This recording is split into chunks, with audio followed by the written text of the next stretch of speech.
Hello and welcome to another episode of the Petey Performance Podcast. Today's episode of the podcast is a guest appearance that I did on David Gray's podcast, the DGR Podcast, a couple of weeks ago. It was a fantastic conversation, really just a normal conversation that me and Dave would usually have.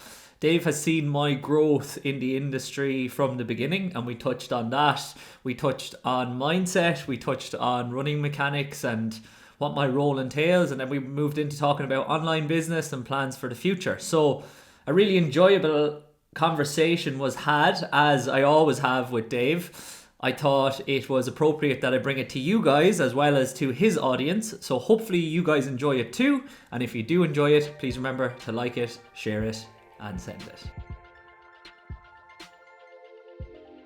Every single thing except for playing sport and the job that I'm currently doing right now, I was absolutely dog shit at. Everything. Wow. Okay. Everything.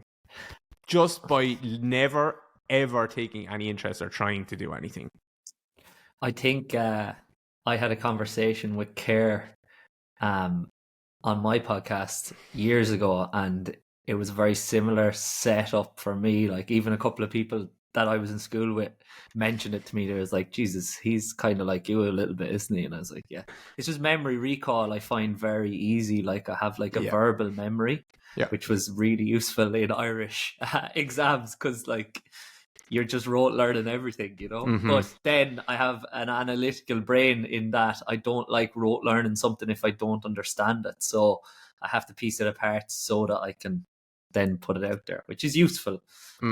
Switching off the analytical brain is another story. Like, I realized I kind of always knew I was just a lazy fucker with that stuff, but like, I realized there's a game show on 2FM. Do you listen to 2FM in the mornings? Yeah. They play that clock block. I don't listen to them, but I know what you're on about. It wrecks my head because no one ever wins. But Kira listens to it and she tries to answer all the questions.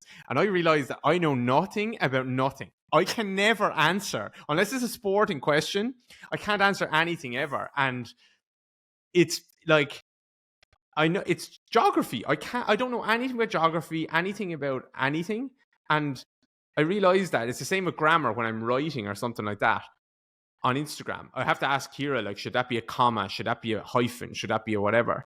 And it's because anything that actually required me to listen to a teacher, I didn't listen. So I don't know the answer. But when we were going into exams in college or school, I wouldn't have listened at all for the whole year. And then I would ask my friend to, like, okay, tell me everything you know about this topic an hour before the exam, and then I would go in and pass the exam and he would fail. Yeah. So yeah, that was funny. No, I was very much like going into exams, I was like, I know everything that I'm gonna know by now in this hour, so like I'll just have some bullet points to go through for my short-term memory because I have the work done, I guess. But I was like this as a player, as an athlete as well. I was not like sit there and listen to the teacher. I was challenged to teach. I'd say I was a nightmare, to be honest, to teach and coach. Because unless you were extremely good, I would try to figure out how much you know and see if I know more than you. Even though I was fucking 16, like, could you shut up? You know nothing. Yeah, but that's a good thing. You have to challenge people. Yeah, for sure. I've done that in things I care about. But I do remember challenging a teacher in transition year in school who, I think about this relatively often. She said something like, who here, right? This is a random even thought to say, but I can remember very vividly. She said, who here, she was talking about music, who here could live without music, right? And no one put up their hand, and I just put up my hand. I was like, I could live without music. And she lost the head on me. She was like so angry at me. She was like, thought I was being argumentative for the sake of it. And I was like, but you know what? Words matter to me. Like, when someone says, could you live without music? That means to me, like, if I don't have music, I am going to die, which is not the case. Yeah, so for sure. Words matter. I do. always thought that way. especially in coaching and teaching, words are incredibly important. And I think that's something I've even got more conscious of since I've started coaching. I think I used to teach PE as well, and then I did a bit of placement in schools and whatnot. And I think when I was that age of maybe 19, 20, and realizing how easily your words can be misinterpreted by younger people, that really made it like clear to me that, okay, I have to be really, really clear and explicit in everything that I'm saying. And all the words that I use have an impact on whoever's in front of me. And it's something that like frustrates other coaches I'm working with, or some athletes as well, in relation to, sometimes I'll challenge them in relation to their use of language and their negative use of language, and how they frame things towards athletes in terms of like fear mongering other than framing an opportunity. And I think that eventually most of them do come around and they see my point of view. And I think there's a balance to be struck for sure. But I just do think in coaching, unless you're at the extreme elite level, and even at that level, the athlete's mindset is very, very important in regards to how they're going to perform. And I think you can not manipulate, but you can impact either positively or negatively on that mindset. And that's probably one of the major impacts you can have on performance, because when they're on the field or they're playing a game, you can't really do anything for them. It's up to them to figure it out themselves. It's what you've done in the build up to that's going to give them. But that's why, like, you know, all the stuff coming out and all the people talking about the biopsychosocial model as if it's something new. Like, just look at any good coach ever, and this is exactly what they were doing. Charlie Francis, taking control of every single thing, including the pharmaceuticals in his athlete's life, and taking every single thing and realizing that every word matters. And you see that more than anything in the pain world. It's so important. And I fucking freak out. I have like an existential crisis when I think about the compound effect, or like the butterfly effect of how one thing can spiral. You know, you could say something to a kid at 4 years of age and that shapes their entire life. And that fucking freaks me out. And when I pair that idea of like that compounding either positive or negatively with the film Inception, which someone like can plant something in your head, it fucks me on a regular basis. I'm like, oh, like what has someone said to me that impacted me? Probably a lot of stuff. And what am I saying to other people? And what, you know, you see it all the time. It freaks me out. Black swans. Like, you can't plan for them really. And sometimes they just impact on your season as an athlete, as a player, as a team. Like, and there's very little that you can do. But all you can do is really throughout the season, you can put yourself in the best position possible by mitigating the risks of black swans impacting. And that comes down to, in team sports, from my perspective and from my experience, having players available, having players feeling good and feeling confident. And if you do that, then you're not guaranteed that you're going to win and you're going to be successful, but there's less of a chance that you're not going to be successful, if that makes sense. You have more of a chance of being successful than the other way around. I am interrupting the podcast just to let you guys know that the GAA Game Speed Blueprint is available on my website. If you are interested in taking your game speed ability to the next level next year, it is speed, change of direction, agility, and game speed progressions in line with my system, my process that I've developed over the last couple of years. It is specific to GAA players. And I also include some conditioning sessions in there for improving your tolerance of high-speed running capacity and that extensive volume of work. So if you're interested in a 16-week program that is general, and it is at the moment at the price of $50.99. I'm doing a starting 15 discount, and there are only 8 of those spaces left, so you can access that over on my website or in the show notes below. But for now, back to the podcast. I'm reading a book on John D. Rockefeller at the moment, and I think it's 30 letters to his son that he wrote over the years. And when he's 90 years of age, he's writing a letter, and he's telling his son about when he came from nothing and became the richest man in the world. And he's telling his son how when he was 9, he went to school and he was like literally in rags. And the photographer at the school, they were taking school pictures, and the photographer at the school told him that got him to get out of the picture. He made the picture look worse. And he still referenced it at 90. He was like, this was the day I decided I'm going to be the richest man in the world. So it's like how a man that has been through everything, that basically took over America, is still referencing that at 90 years of age. You know, that's fucking wild. But that does happen. Like even what we were talking about there in regards to teachers and whatnot, I remember the change in my mentality towards education, and it's probably not a shock to many people listening. It came out of sheer stubbornness, because one of my teachers, who I actually ended up getting on really well with, and she was a fantastic teacher and had a really good impact on my young life and my development. But she said to me when I was in either TY or fifth year, because I was just one of these guys that could be intelligent or could do well but was too cool to, because that was nerdy and I didn't want to be a nerd, and no, I'm not arsed, I'll just play sport and I won't really try that hard, I'll do enough to get by. And she just said to me, like, she singled me out in class, she's like, Peter, like, what are you doing? I was like, what do you mean? It's like, what are you doing with your life, like? And I was like, what do you mean? And she's like, oh, you're just fucking too cool for everything. Like, oh, yeah, look, I'm cool. I'm with the lads. I'm doing all this. And I was like, I went back at her, obviously. And it was like, here, look, I still get my homework done for you. It's on the desk. And it's like, yeah, but the quality of it.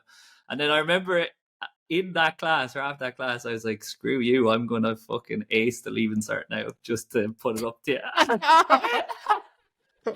2 years before sitting the exam, I'm like, I'm going to do class now. So... yeah. See, I would do the opposite of that. I would be like, I'm going to make your life a living hell, and I'm going to fail the Leaving Cert just to fucking fuck with you over that. But probably not a great idea. Probably not a great reaction. And then, like, I still use it all the time, like, because you can use, like Alex Hormozy talks about it, you can use negative emotions positively. And like, even as an athlete, if a coach told me they didn't think I was good at something or they didn't think I could do it, I would always be like, well, fuck you, I will do it. So because of that. And I still know in my head the coaches that have said that. And same thing in career wise, I'd say, like, I've been told by people, oh, you won't be able to coach elite level athletes privately, like there's not enough athletes. Well, like there's so many athletes, and I don't need to coach all of them to make a living. Like, I need to coach some of them really, really well. And here we are. Yeah. So I heard you just turned down a good job. Can you tell us about that? Yeah. Tell us about your business, Pete, actually, first, please, if you can. So in terms of not like, as in, so you make money in a few different ways. You make money coaching with a team or teams. Yeah. You make money with one-to-one athletes. Yeah. And do you have group training as well? No, I don't do group training. Not currently anyway. I think that the teams stuff fulfills that bucket for me, and then on an individual level you can make way more change in a one-to-one. Now, I have had small group rehab, and that works better than a full team environment, but not as good as one-on-one or two-on-one. But that's not a recurring thing that's happening all the time. No, that's just when people are out injured in the middle. There just happens to be a few. And look, it was successful this year, in that, like, our time to get people back on the field was much shorter than previous years, and that's probably because of all the experience I've garnered and all of the learning that I do. But yeah, so PD Performance, I started when I came back to Ireland from Singapore during COVID. It's actually quite interesting. I was thinking about this morning, is you've actually seen the full growth of the whole thing, because do you remember when I opened the gym? I'd say in the first 2 weeks of me opening the gym, I did an online consult with you for rehab because I was still playing at the time. I for do, my because knee. I remember it was you had a knee and then you had a groin issue or something on the second call or something like that. Yeah. Yeah, I do. And you were in some room in the gym and we were talking about that. Yeah. Yeah. So I knew that. But then I think when we connected for a while, I forgot that happened. And then I knew it again. So, yeah. Yeah, so I opened the gym during COVID and we ran through Terrible idea. Yeah, but like, as well as that, I framed it in my mind that it was actually successful because I took a wage the whole way through it. Yeah, I'm only joking. And like I developed so many business skills and I had to understand where other people were sitting at home twiddling their thumbs watching Tiger King or whatever they were watching during Netflix. I was trying to run a business in the hardest time period possible to run a business. So like I grew a lot in that regard. But then I made the decision that Ross Gray and living at home with my parents was not good for my mental health. So I said I'd move back to Dublin and I transitioned fully online. And then I came up here and I was working just in the online space. One-on-one was my only model, like individualized bespoke coaching. And then a call came from Thomas Davis GAA Club to work with their senior footballers. So I took it and I was with them a couple of times a week through that season, but I jumped in the middle of the season. And then it came to the end of the season and they were quite happy with me. So they wanted me to stay on for the next year. And then they asked me to run a youth development program as well. And I said yes to that. And then the hurling manager rang me. He was like, will you do the hurlers as well? And I was like, yes. And then the head coach of the footballers was like, the ladies are looking. And I was like, yes, I'll do it. And they're like, but you won't be able to do it. I was like, no, I'll do it. So I figured it out. So that's when the team stuff took off. And I did that for a year, probably too many teams and too much work. But as we spoke about previously, it was a period of overreaching. And then I did that for the year. And then the following year, I started working with Ballintubber in a remote basis with an assistant down there. So I'd go down and head up their whole athletic development program. I'd go down once every 6 weeks and then Connor would take the rest of it. Was still working with Thomas Davis. And then the online coaching kind of transitioned into more people were like, okay, this guy has a valuable knowledge, or he has valuable information about speed development, about change of direction, game speed development, and return to play. So then people just started asking me what I do more in person. So I started doing more in person. And there's not as much in person at the moment, but I'm still doing some. And when you do an in-person session, you just realize like, oh, it's so much better than online. Like online works for a certain athlete that has a certain level of experience or certain needs. But like I did an in-person session yesterday with a client of mine, and every single drill that we did, by the end or by the time we were moving on to the next drill, she had got better at the drill that we were doing. And she even said, she's like, it's so much quicker than if I'm doing it by myself and just trying to figure it out, just with you observing it and then giving me cues. So I've all that going on, and then trying to do more stock programs and stuff like you do. Trying to learn as much from your model without becoming your model, because I'm not you. We don't have a model. I just do shit and see what works. So yeah, do good work. Same framework, I guess. Put good stuff out and things happen, I guess. Did the online get more popular when you started doing the work with the clubs?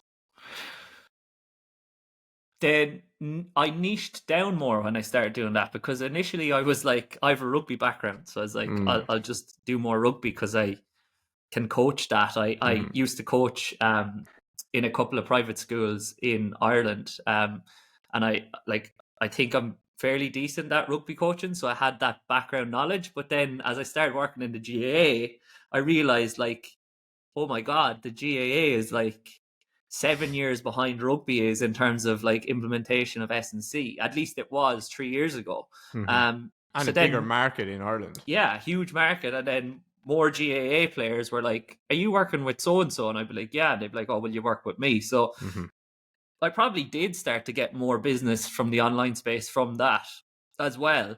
But it just kind of cascades like that, because it's social proof that you're good, that other people are working with you. even though that doesn't always happen. Like sometimes you could be working with some really good athletes and you mightn't be a fantastic coach. But maybe, look, as long as you don't do any harm, then I'm not going to shit on you. Basically, I don't play into the whole S&C negativity and competition kind of stuff. I just don't have time for it. I am interrupting the podcast to let you guys know that I am currently full for online coaching in November. The PD Performance Premium Pack has been going from strength to strength, and we've had a load of athletes join in the last couple of months, so that is fantastic. I will be closing doors for the rest of November, but I will be reopening them in December. I'm unsure at the moment whether I'm going to be opening them to 5 spots or opening them to 10 spots again.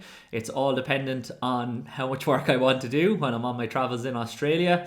But if you are an athlete that is getting ready for the GAA season and is in your off season, if you've been struggling with niggly injuries that have kept you on the sideline but kind of made you available to play at the same time, and you feel like you need to do an extensive return to play process, then maybe it would be wise to book a call.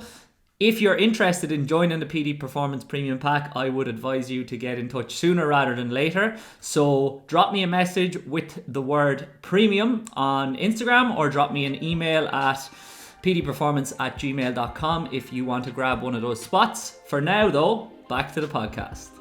I think I get that question all the time, like how do you build how do you get client, even not the selling the stock programs is different. That's a whole different ball game. That's e-commerce you're in then, like, which is a tricky thing. But getting online clients, I get that question all the time, and the best way I think of doing it is getting in-person clients, like either with a team or with people in person, and just showing that I can get results in person. And then it's not that big of a reach for people to think that, okay, he can actually help me online as well, because the market has already been educated that online works for a lot of people. Like 10 years ago, that wasn't the case. Now the market is there. People know online coaching exists and know it works pretty well. So you don't need to convince people online coaching works. You just need to convince people that you're a good coach. Yeah. And I think too many people try to become an online coach without actually being a good in-person coach. Yeah, for sure. And I think that a model that actually worked really well for me this year was like a hybrid model. So they'd come to me maybe once every 5-6 weeks or once a quarter, and then I'd send them away with their program, and then we do the coaching online for like a number of weeks, and then they come back for an assessment test and reassessment, a full coaching session, and then I'd send them on their way again. And I saw people get really good results from doing that. Whereas sometimes in the online space, it doesn't work. But oftentimes the reason it doesn't work is because, well, maybe I'm biased in that regard, but people don't realize that it's important not just what you do, but how you do it. So they're reluctant to and don't see the value in sending video. Yeah. And I had a couple of instances this year where I've been working with a client for like 15 weeks or whatever, and I haven't received any video, even with me asking them. And then they come for an in-person session and I ask them to show me a sprint or whatever. And then they do. And I'm like, oh my God, have you been doing it like that for 15 weeks? They're like, yeah. It's like, okay. Well, I don't say, oh my God, but I say, okay. In your head you do. Yeah, we'll try and do this or whatever. And it happened actually with a client who was struggling with a grade 1 calf injury, and he had championship coming up, and he had been struggling with a grade 1 calf for 4 weeks, which is way too long to be struggling with a grade 1 calf injury. And we were working in conjunction with the physio, and they were giving them rehab and whatnot. But then I just said, look, you have championship in 10 days, just come up and let me look at you. And I had a look at how he was moving his foot and how he was loading into his foot. And then I had a look at how he was accelerating, and he wasn't able to accelerate in the movement pattern that he was using prior to that. But then we refined things a little bit and gave him 10 days of return to play rehab, and he played the match no problem. And look, maybe it would have happened without that, but it seems to be that how you do things and how you move does matter. It's not just people don't want to believe that though. No, because that takes work. Yeah, that takes work. Like, yeah, I put up that reel there 2 days ago about like the neck position with hinging and Mhm. the amount of like caveats that I have to put in the video, which I is know, like, I was laughing at that. I'm not saying spinal flexion is bad. I'm not saying don't load your spine. I'm not saying don't lift heavy. Like, but if you want to get a bit more out of your hips, do it this way. And because people are just waiting to attack you and say like movement doesn't matter. But you know what I've realized? The people who say that, they don't work with people who actually are trying to do anything with their, like, as in, would anyone really attack Usain Bolt's sprint coach for saying, I'm trying to get this little tweak in a technique, or here's what we've worked on for 10 years? No, they wouldn't. So I think these coaches who say movement doesn't matter, they're not working with athletes. No, probably not, like, realistically. Or at least... Because it doesn't matter. It doesn't matter if you're just trying to lift a heavier weight. Like, they're not trying to work with athletes in that they're trying to change how they actually go and move. They're just like, the only thing that matters is that you add 5 kilos. In which case, who cares how you do it then? Keep going. Yeah, but that only applies if you're a powerlifter or a weightlifter. Like, the question then is, like, are you actually trying to get them better at their sport? Or are you just trying to get them to lift 5 kilos so that they can feel a little bit more confident and you keep your job, essentially? Do you want to have a positive impact, or do you want to just do no harm and not actually impact at all, just have a net zero impact? Yeah. And I'm the type of person that I can't just not have an impact. Like, I have to try my best to help in some way, and it's not good enough for me to just sit by and let things happen, I guess, which is to my detriment at times, because sometimes I just need to shut up. Like, yeah, but you also like, as much or more than anyone, more than a lot of coaches, you understand the benefits and you understand marginal gains, which is like, okay, amazing sprint technique is up here and you're here. So a lot of coaches would say like, oh, it doesn't matter because they're never going to look like this. That's not the point. It could like, if I make a small little gain, that's a big deal. And then this is a medium and long-term project. And it's the same what I'm talking about in the gym with all these movements. Like, if you continually make very small gains and small improvements, that will add up over the time, rather than continually making zero improvements, or even worse, getting worse over time. We're not chasing perfect ever, we're chasing better. Yeah, exactly. And that's something that I learned probably as an athlete and as a goal kicker was a mistake of mine, and it caused me to get better, it helped me to get better, but if the ball went over the bar for me as a goal kicker and the lads were like, good kick, Peter, I'd be like, no, it wasn't. Didn't go over the black spot. We had this conversation before. I was the same. Yeah, and like, that was positive in a way, but like, it still counts as one penalty goal or whatever. So I should have been just thinking like, okay, yeah, I don't know. As I said, I read Johnny Wilkinson's autobiography and I read it as the instructional manual on how to be effective. And I don't think that was effective for me at that time. Talk about influence, like, you know, and how it impacts your thought patterns. There's a spectrum there, though, because I've been in that exact situation in a game where I took a free, kicked a free, went over the bar, and everyone's like, oh, delighted, well done. And I know that I struck that really poorly. Not that I needed to go over the black spot, but like, I know that I didn't strike it well. So now when I'm taking my next one, I haven't got the confidence of that good strike in there.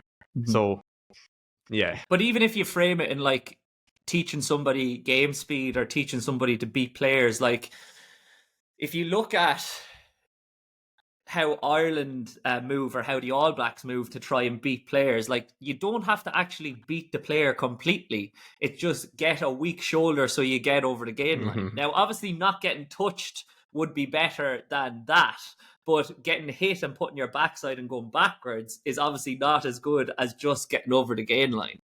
Yeah. So if I teach somebody to try to beat the player completely and not get touched, they're going to be more likely to get a soft shoulder and get over the gain line. And it comes back to that principle with a lot of team sports. Like, I know a lot of your listeners aren't all Irish, so like, but Gaelic games, like, if you're good as a forward in Gaelic games, it should be a non-contact sport because you shouldn't be getting touched. Yeah. Yeah. Yeah.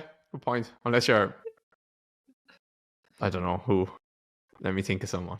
Who's Like an absolute, an absolute bear that just Walter goes. Walsh. Walter Walsh obviously wants a bit of contact, but he wants to win the ball above you and then go through you. But like, Mhm. and Aaron Gallan, when he gets the ball inside, nobody's touching him because Yeah. he's so quick, he's so evasive, he knows where the goal is, he knows how to get around them. Yeah. And those are But he can do skills. both. Yeah. He can do both, of course. Like Conor Callahan. Like, Yeah. I'm going to try and get around you. And if you make contact, I'm still going to fuck you out of the way. Yeah, exactly. Yeah.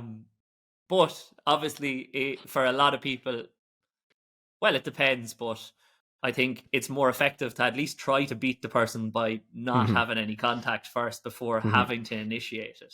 Most people, unless you're a Fijian rugby player, then maybe contact is the number one. But that's what I mean. Like I'll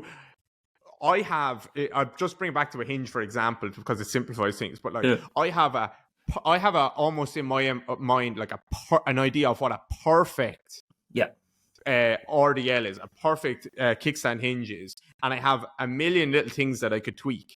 And I say to our coaches in our workshops that this I want you to have an idea of what a really good looks like.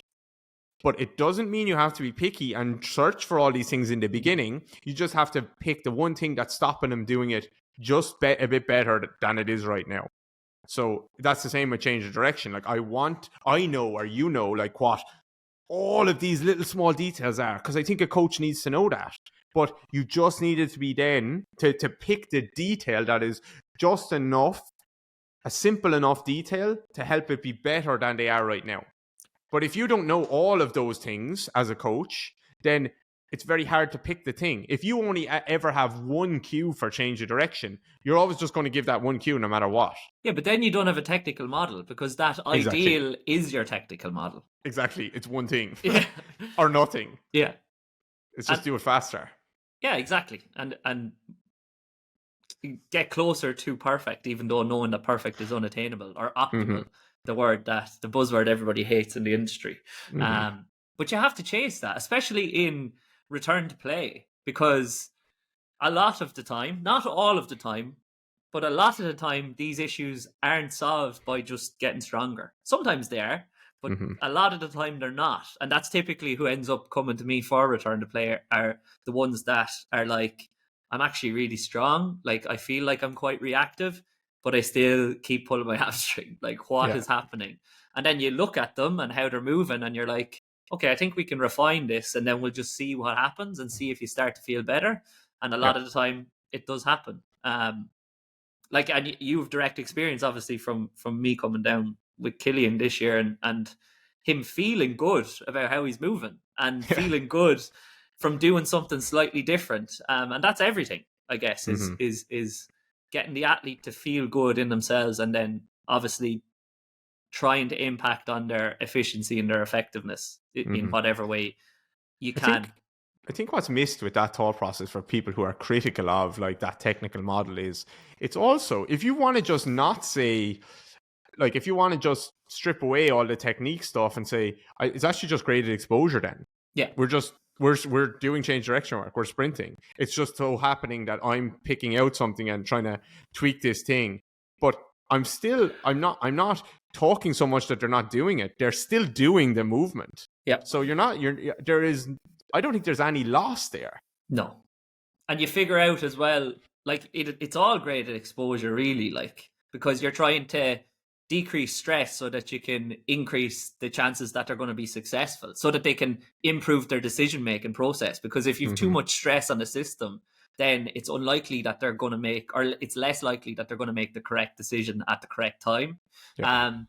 So progressing intensity, and it's the conversations you have with Graham, and Graham's presentation on DGR Interactive. Like, it's progressing intensity, it's progressing complexity. It's like all of these things are trying to expose the athlete to more and more stress, I guess, and get them resilient enough and capable enough to tolerate that stress and still make the correct decision and move in a manner that is close to perfect, but not perfect, obviously.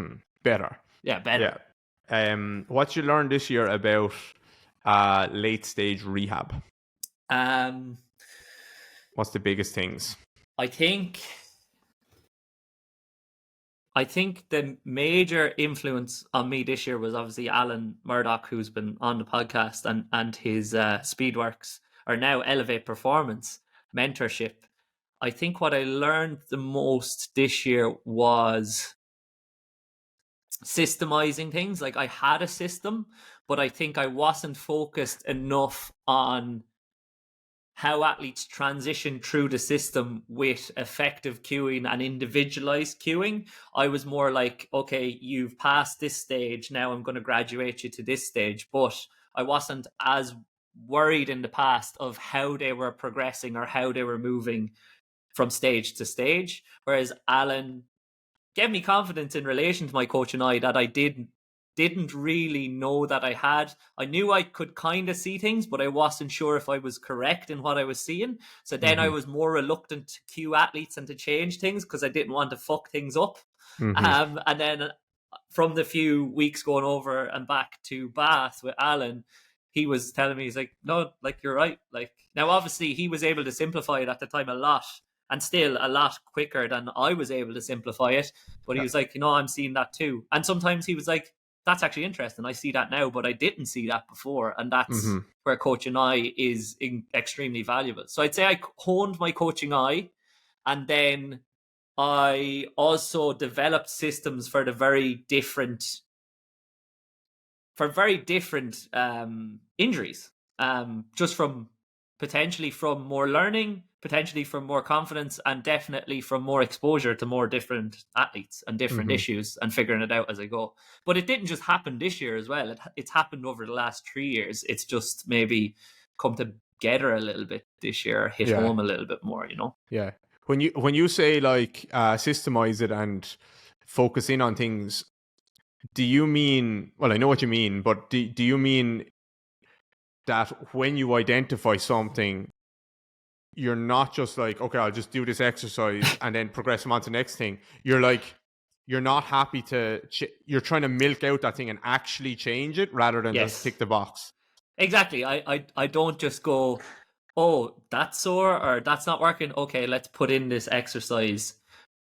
Back then, maybe in the last few years, I was more focused on what we were doing rather than how we are doing. Yeah. Whereas this year, I have honed in, and probably from going to the workshop with you and from just conversing with you and looking at your stuff and being on DGR Interactive, I've refined my coaching eye to a stage where I am now confident I could probably go into an hour and a half long session with an athlete and just do 3 exercises and achieve real positive change. Whereas before I went over to Alan, I think my return to play process, my rehab process, my training process as a whole, I was trying to fit too many things into a session. Whereas he was like, showed me what he was doing with professional athletes, and I was like shocked at how little volume they were doing and how little variety they were doing in that session. Now, he was changing the following session and he was adding more load in terms of the intensity, the variability, and the complexity in the following session. But it's okay to start where we are and just actually hone in on improving what we're doing. And that's what I talked about in my individual or one-on-one session yesterday. Was we didn't go through bags of stuff, but everything that we did, we improved from start to finish of that drill or that exercise or whatever. So that's probably the major change. I couldn't agree more on that. Anyone who's ever seen me coaching will recognize that as well. I think that when we have a good coach's eye, or we're trying to develop a good coach's eye, we're trying to assess things not for the sake of assessing it. If we're looking at stuff, we're actually looking. We're not being picky, but when we find a big elephant that we're going to address, you're not allowed, I say to my clients, you're not allowed to come back to me. We've identified, like, you need to work on this. You're not allowed to come back to me and we just progress on to something else if you're still shit at it. Because if you're still shit at it, it means you haven't actually done what I said. You haven't, as in, like, you haven't even practiced. You haven't done your homework. So I milk the shit out when we identify something. It's not a box ticking exercise. It needs to get better. Or it's the 80-20 rule. Like 80% of your results are going to come from 20% of your stuff. So I would rather spend 80% of my time on that 20% of things, rather than 20% of my time just coaching a bit of everything and not having a clue what helped. Or actually, a lot of the time, nothing helps then, because people just always move the way they always move. Absolutely. And I think as well as that, in terms of systemizing and what I was systemizing, I systemized my thought process. Yeah. So, and I've been doing a mentorship with Peter Hughes as well, who's a great rehab coach, a great physiotherapist and S&C coach. Peter's gone to New Zealand. He's in New Zealand, yeah. And he's helping in that regard as well. But we had the conversation last week in regards to the systems that you use and the thought processes that you use, and actually understanding. I did understand before going over and doing the mentorship with Alan, projection, switching and reactivity, but I didn't know potentially, or I didn't understand in enough detail what leads into each of them. So now when I look at an athlete sprinting or moving, I will think, okay, how's their projection, how's their switching, how's their reactivity? And then I will know what bleeds into each of them, or what are the physical qualities and the technical qualities that bleed into good projection, bleed into good switching, and bleed into good reactivity. And then I will think about, okay, which of those does it look like could be improved here? And also, which of them looks good? Because I always like to frame things with the athletes in terms of, okay, this is what I'm seeing. This is what you're doing really, really well first. Mm-hmm. So, because sometimes with some athletes, if you speak to them and you're always giving them constructive things and things to work on, they think they're useless. Yeah. Or they just like, there's someone who has to be a perfectionist, like where it's like some people that we've seen, like, I'm going to do everything now, you know, I'm going to do everything, so much of everything. So it's that middle ground. You know, that slide, I put up a slide in the workshop at the very start of our assessment section, a video of a person doing a ski erg. And I say, what can you see to people? Like, before we start looking at assessments in terms of toe touches and all this, look at this movement, what can you see? And everyone always picks out like the bad stuff. Yeah. And I always come back and say, no, what does it look like he's happy to do well? Like, what does it look, what does move? Don't just say what doesn't move, you know? When you ask those questions, though, I find everybody thinks you're looking for the bad stuff. I know, but everyone is always looking for bad stuff when they see movement. Not like all the great stuff you're doing. It's so funny, though, when you're coaching an athlete and I'll say to them after a rep, as I always pretty much do, how'd that one feel? And they're like, good. And I'm like, yeah, it looked pretty good. They're waiting for you to be like, no. Yeah, exactly. But sometimes you do move really well, and give yourself a pat on the back and congratulate yourself when that happens. Like, yeah, I think everything is good, as in, like, even that word compensation, I just call it a strategy or an amplification of what you're doing, which is like, good. If you didn't do that, if you didn't have all this tension in this area, if you didn't after your ACL, like your knee didn't just completely lock up, like, you would have hurt it again. So that's a great strategy for a certain time. Now let's change it now. Try and refine it a little bit, or get a little bit. Yeah, a little bit. I don't know, just get a little bit better. At the end of the day, that's what all we're trying to do, is trying to help you get better. But yeah, so that's my job, I guess, in a nutshell. But did you start to, when you say systemize things, like, did you start to write out like rough templates of stuff for different injuries? I did, and I kind of had that done for a couple of the injuries. And I actually refined my systems for some of them, because I had them for hamstring rehab, because in the GAA, that's pretty much, like, I think 66% of injuries in GAA are hamstring injuries. It's something really? ridiculous. Fuck. Like, so like, that's what I see a lot of. But the benefit to that is I've got really, really good at hamstring return to play. Exactly. You can make a lot of money just on hamstrings if you want. Absolutely. Just only hamstrings. Yeah. And then, for ankle and Achilles, and then for ACL, I had one done previously as well, but I refined that one after working with Alan as well, and probably refined the middle to end stage with the work that Alan does, because that's a lot of what he does too. But yeah, just invaluable, and that's the value of mentorships, which I'll always bang my drum about. Like, you have to have people to learn from, and it doesn't need to be formal all the time as well. Sometimes it's informal. Like, it's like me and you. Do you remember after the workshop, I was like, okay, so when's the mentorship coming? When am I doing that? You're like, Pete, like, you don't need to do it. Like, you've done it all with me. You're good. Just fucking go forward and conquer. Yeah. Yeah. What's the story now? So you just rejected the Ireland rugby job and you're going to become a full-time influencer. No, it wasn't the Ireland rugby job, but somebody did message me during the week and say, I love GAA influencers like yourself, and I had to correct them.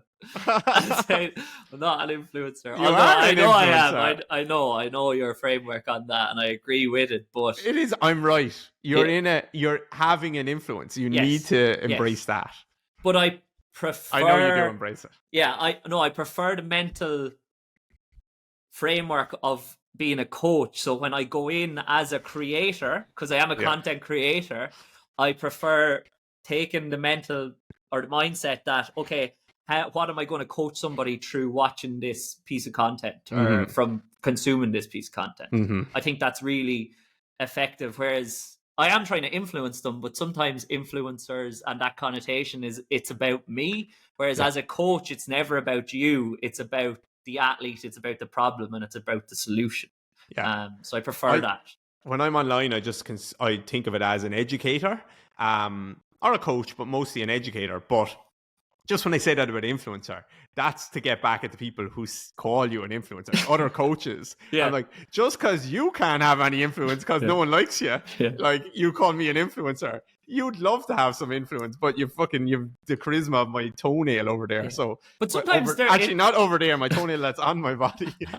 But sometimes it's a confidence thing with them that they're afraid to be called wrong, or that somebody will perceive something. Like you said, they're going to pick apart what you've said and whatnot. But that, like, just because I'm saying this is the way it is doesn't mean that it can't also be other things. Like, two things can be true. Like, but yeah, so I turned down an intercounty job, even though it was a good opportunity and I would have been a good fit for the role, and the role would have been potentially a good fit for me too. But it was just at the wrong time, and I've been going hell for leather for like 3 years. Like, and I don't think I know any different, but they wanted me to start whilst the club season was still going on. And I said, I don't think I'll be able to do that, because I'd be just rolling straight into that and then going the whole way through until August next. And it's not so much even the workload, but it's the having to get to know so many new athletes, figure out what makes them tick, figure out how to get through to them, how to change culture, because that was going to be needed in this environment, and have a positive change. And then I was going to have to say no to other opportunities that I could still partake in whilst working privately and still achieve like real positive change. Like, so I decided to say no to that, and I am coming to Sydney, or going down to Sydney, on the 22nd of November. I don't know how long, but I'll be able to keep going all of my online business that I'm doing, and maybe some in-person stuff over there.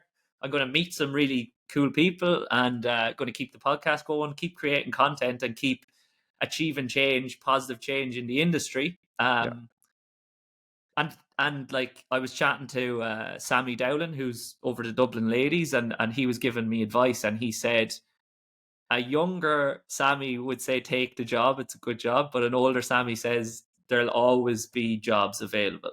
And just because you say no to this one doesn't mean that there won't be another one down the line. And 100%. I hope he's right.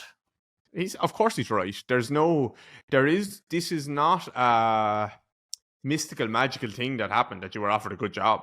It's like, it's the result of several years of hard work, and not just with your teams, but with your content, with your podcasts, with your online clients. All of that has compounded, and you've put yourself in a position where you've built a very, very strong brand in the industry. Like, in the GA circles, very strong brand. And that doesn't go away overnight. Like, how many episodes of your podcast have you done? 128, I think. So there's probably 100 hours of content there, of audio content, something give or take. Like, that's not going away. No. And that's obviously, you're going to keep adding to that. There's all these athletes that have had positive experiences. There's all these videos. There's all this working with teams and all this stuff. Like, that doesn't just go away. And even if it did go away, guess what? Oh, I want to get a good job. What am I going to do?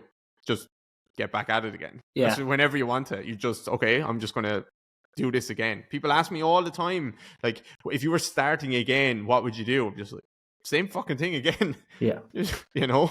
So luckily you won't have to start again. But a lot of it comes down to, I had this conversation with Brand, actually with Peter Hughes, and like, brand isn't only like what's visible and what's in front of people online. Like, brand is your positive word of mouth. Yeah, it's what people think of when they hear your name. Yeah, exactly. So like, if I was doing all of that, but my coaching was dog shit and I didn't care about people and treated people badly, then my brand wouldn't be strong. Like, although I'd have a presence, people would just call it out and say it's bullshit, like, because he treats people like shit. So like, it comes down to what we were talking and joking about earlier. Just do good work, put good stuff out, and then good things happen. You can, but the value of building a presence online is, it is a portfolio, like you've said, that people can reflect on. And then as well as that, if you have a good online presence, when people think about who they're going to work with, you're front of mind because you've built this brand identity online. That's a strong brand identity, I guess. Whereas now you have options. Now you have options. You can go there. You can keep your online stuff going. You can add on another thing or whatever. You have options. You're not desperate, which is a really nice place to be. Leverage. Have leverage. Leverage. Yeah, that's the word. How do you, logistical question, how do you onboard clients? So can you take me through a process of when someone applies to work with you online? Like, how does that process go from when you get a message or an email to when they actually start working? Because we're just thinking of getting a bit of late stage, like getting people signing up for like late stage, like 3 month stuff and stuff like that at the moment, which is what we've been missing just because I'm too busy and Alice is probably too busy. So Alice is very busy. I was talking to her for the first time I know she is. I know she is. But she's so busy because she's good. Same thing with you. Exactly. So onboarding, they'll reach out to me on Instagram typically or on email. We'll have a conversation in regards to what the issue is and what they believe they need. And then if what they believe they need, and if I feel I have the skill set to at least have positive impact and manage or try to find a solution to their issue, then we'll jump on a call. They'll book a call in my calendar. I have an automated booking system for that, and then they'll jump in, book a call. We'll have a conversation. They've form fill out prior to that with any information that I'll need. I'll ask them about their history, about what they've been doing, about what they've tried and whatnot. But mainly, I'm just listening to them and finding out more about the issue, and then a lot about their mindset in regards to it and if they actually have a growth mindset. But typically the people that are on a call with me will have a growth mindset because they've reached out. If we're a good fit, not all the time. Like, sometimes people aren't a good fit and sometimes they need someone that's more early stage. So a couple of my athletes have said to me in the last, say, 3 months, they've been like, you have a really strong network of people that you can send people out to if needs be, and then I'll send them to them first.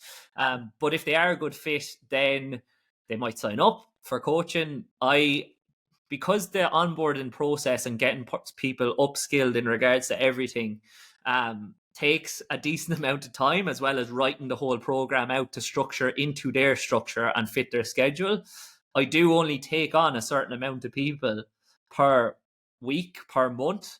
And most online coaches, as you know, will have 5 spots available. Always 5 or 2. So some people only ever have 2 available. Yeah.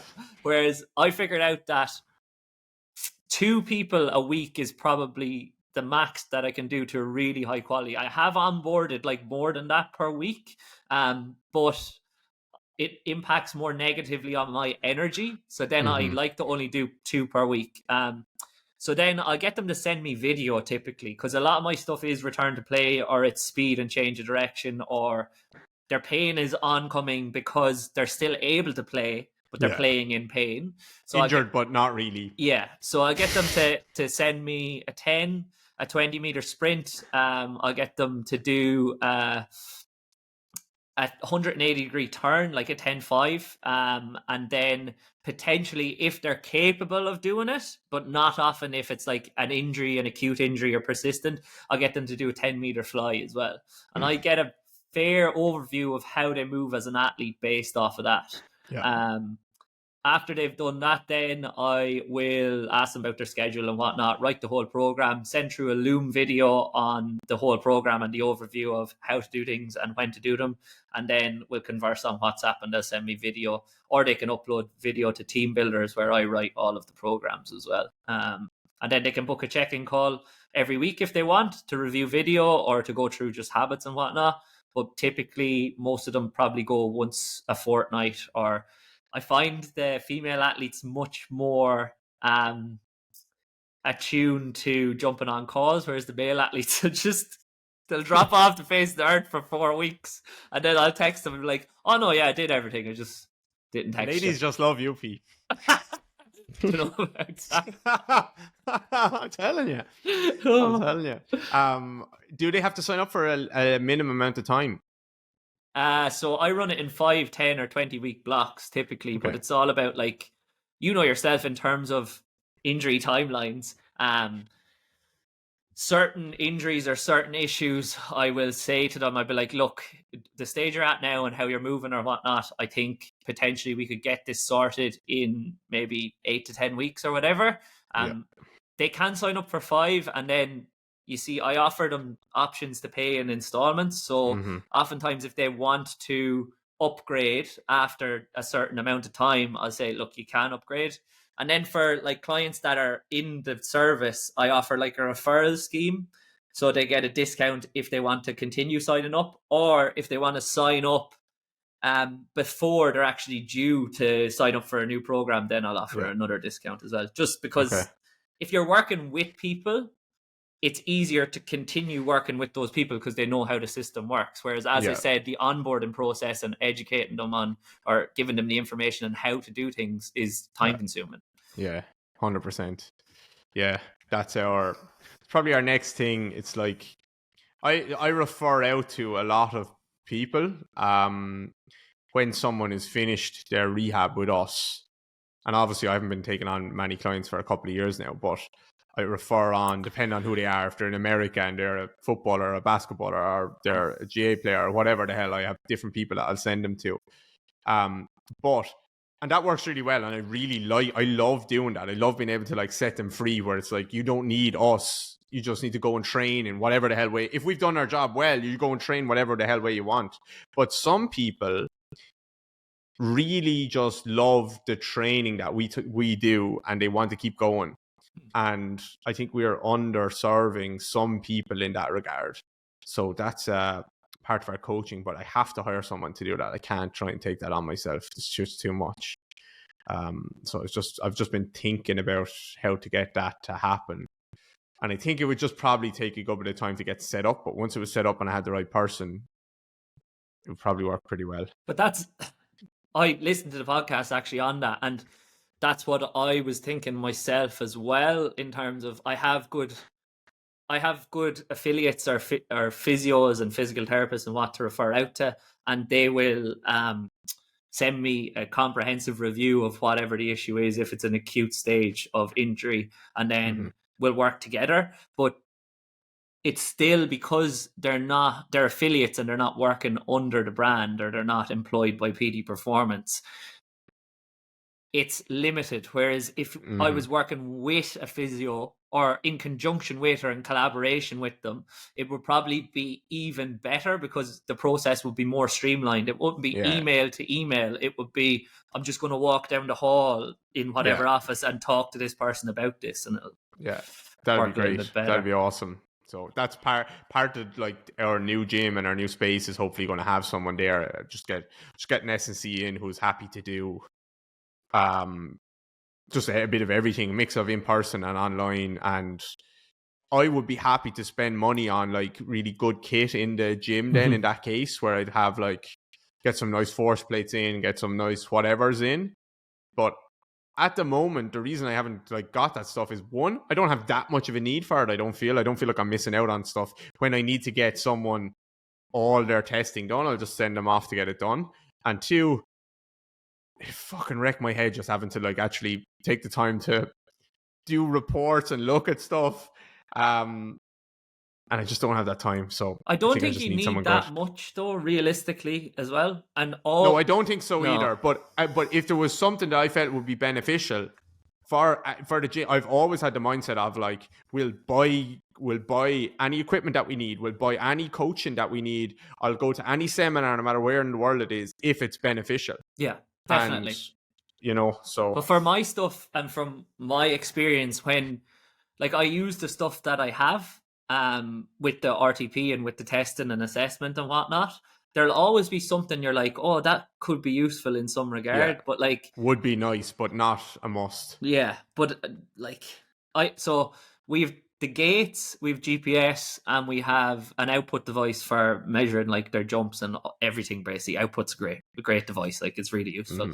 The only thing that I would probably say would add to that and not take away by being too many things is probably force plates. And like, you don't need any of those things, but it's just useful in terms of you can show the athlete that they're progressing and what they're outputting. Like on the GPS, I've had conversations with my coworkers and whatnot when I've been doing something with an athlete in terms of return to play, like a specific drill, like on the DGR Interactive, my presentation, the frontside dribble bleeds.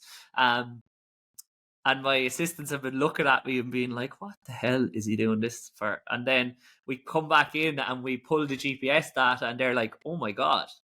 Like, they've got up to serious intensity there and they've got a load of high speed running in terms of volume. And you've done it in a way in terms of graded exposure where the athlete hasn't felt that risk. Whereas if I ask that athlete to sprint because they have such fear of re-injury, they're probably not going to sprint, and they're also going to probably have a bias towards the uninjured limb. Whereas you've done it without them recognizing it, just by progressing the intensity over time and progressing the velocity over time. And that's the same 100%. Thing with the force decks and the jumps and all that. It's like sometimes an athlete will say, oh, I feel like I'm not making any progress. But if you have the numerical value, like the quantitative value, you can say, well, look, this is what it is now and this is what it was. And it can be useful in that regard. Yeah, exactly. It can be useful for two things in that regard. You can actually speed people up. So you can like, they feel like I'm not ready for what I'm doing. And you're like, you can actually show them like, look, you've already pretty much done that. Just in a different way. Or it can slow them down, which is like, you're not ready for this. Oh, I've had to slow them down from time to time. Like this year, like one athlete in particular, like that. He's the guy you want on your team. Like, he is just like, win at all costs. Like, I won't be stopped. But like, we have a word for that. Dog. Yeah, dog. But like, he had a really bad hamstring injury and he was still moving, like, let's say abnormally far away from the technical model and a good deal away from how he was moving when he was uninjured. And he was positively like confident that he was ready to go back into a full championship game that weekend. And I said, well, look, I don't think you are, but I can't stop you. But this is what I would recommend you do in this training session and get through. And then he's gone and done it, and he's pulled out after 10, 15 minutes because he's like, it's kind of just a bit at me. I'll just come out, like kind of not want to let on that you were right. But then you pull the data from the GPS and you show him what velocity he got up to, and he knows his max velocity and he knows how many sprints he gets through or accelerations in a game, and you show him, look, this is a hamstring tendon issue and you have done your best there to not decelerate whatsoever the whole team session. So I think maybe Saturday or Sunday is a bit far away from you, so it can be used in that way as well, I guess. 100%. What's the plan in Australia? The plan is I have a place in Bondi Beach with one of my good friends already sorted. Nice. So I'm moving in there on the 23rd. My favorite place. Yeah, I can't wait. I love it. I fucking love it. I loved it because there's such a buzz there. I know it's a bit of a cliche. Like there's maybe nicer parts of the eastern suburbs, but there's such a buzz there. You get up at 5 o'clock in the morning. Every coffee shop is open. People are walking, running, surfing, swimming, everything. And also, I knew no one. So I just used to, every night, like 10 o'clock at night, I just go for a walk around Bondi Beach. The place is buzzing. And you could be just wearing a plastic bag, like, and no one gives a shit. I love it there. It's like Venice Beach almost in LA, kind of. Like, yeah, I've never been there, but Bondi is class. But yeah, so I'm moving in with him, and then I've been chatting to a couple of athletes over there from the AFL and the AFLW, and the plan is I'm going to go on a bit of a podcast tour when I'm over there, just keep creating good content for people and giving an insight into what it's like for an Irish athlete over there, or an Irish coach as well. We're still doing all the online stuff and still working with people. And then like there's a good network of really good coaches out there that I know, and I can't wait to connect with in person, because as you know as well, online is great, but like in-person connections are even better. Like it's why I do the majority of the podcast in person. It's because the conversation is better if you don't immediately know the person, like I suppose. Mm-hmm. I think it's always better. Yeah, it's always better. It's so much better. I actually have an Irish AFL player coming down to me tomorrow. So if you don't have that person lined up for a podcast, I can help maybe. Fantastic. Depends if you do or not. Yeah. So I'll let you know. So I need to obviously have a couple of trips though when I'm down there. So I'm going to plan a trip to Melbourne. I'll have to link up with Jamie for sure. And I'm going to plan a trip to Brisbane as well, I think.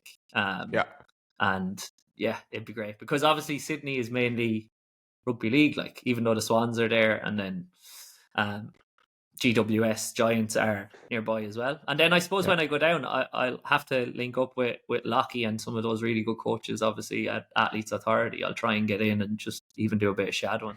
Because that's one thing that frustrates me about the industry is I always say to people, like younger coaches or even peers that are like, oh, we should meet up for a coffee. I'll say, just come out to one of our training sessions, like, and be a fly on the wall. And it's so valuable. A coffee, like, just come and watch me work or help, come and hang out. Me, like, help, like, And nobody does it. Everybody says, 100%. But there's very few coaches do it. Some do.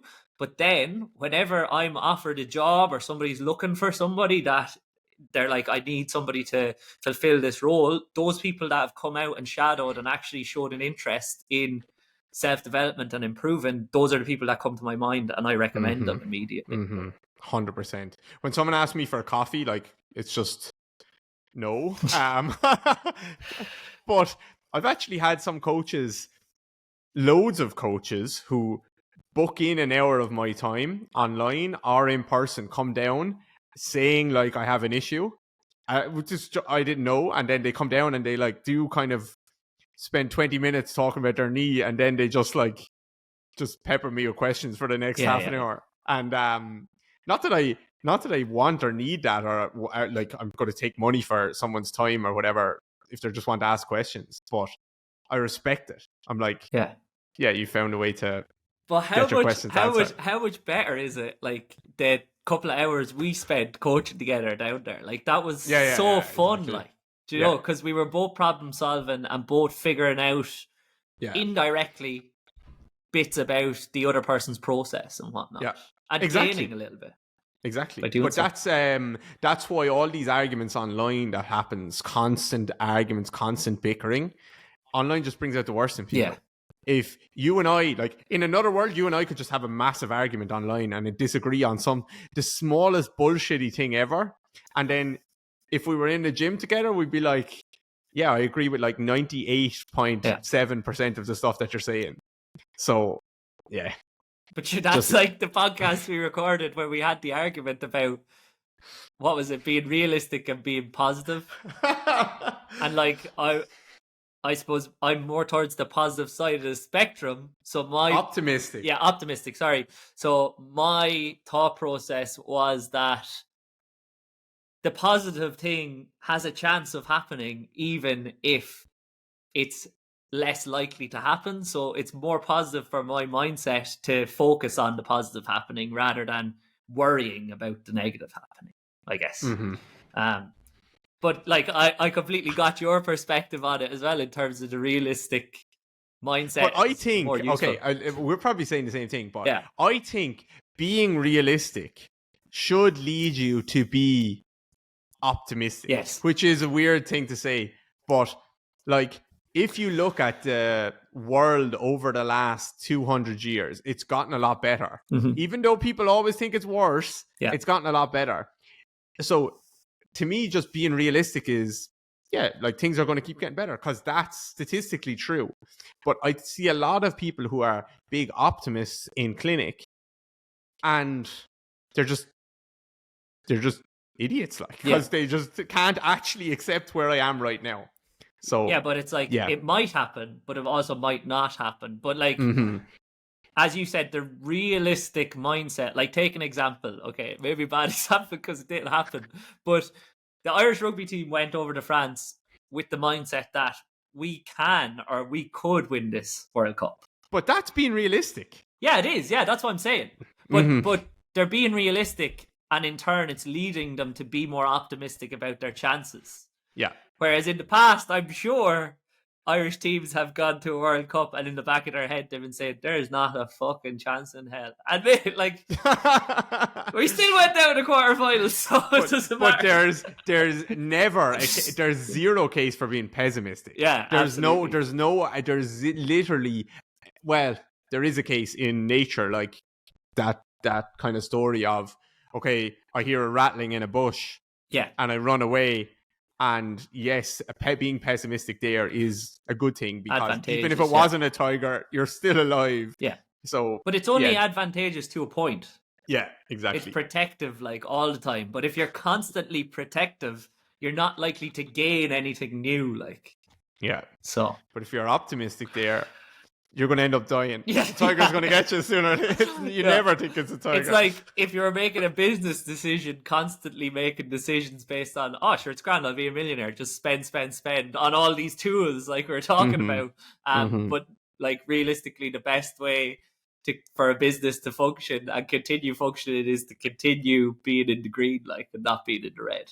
It's a good way. It's a good way.